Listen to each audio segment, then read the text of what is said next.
May bago na naman bukas na amusement. Ang balita ko'y umabot na dito ang amusement nila. Kung meron mang malakas na amusement, yun na yung Pan Nation.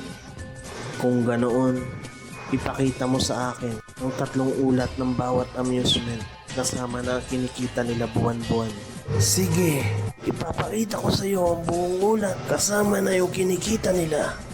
2 lang ang kailangan ko. Takot ka bang makita ang kinikita ng ating mga kalaban? Bueno, unahin natin ang isa sa pinakamalakas. Kasama na ang kinikita nila buwan-buwan. Unahin natin ang Tom Sword. Pangalawa naman, Word of God. At syempre, ang amusement natin dito, ang Pan Nation. Sa tingin mo ba, aabot ang kinikita natin sa kinikita nila? Ito naman ang mga area tech na nakatutok sa mga store natin. Ganun ba?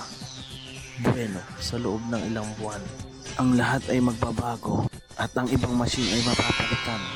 Ang kailangan natin ngayon ay maghintay bago tayo gumawa ng mga susunod nating hakbang dahil mahirap pa malaman kung sinong amusement ang sunod nating makakalaban.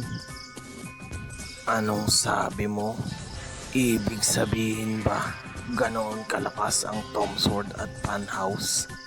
Imposible yan. Masyado kang mayabang.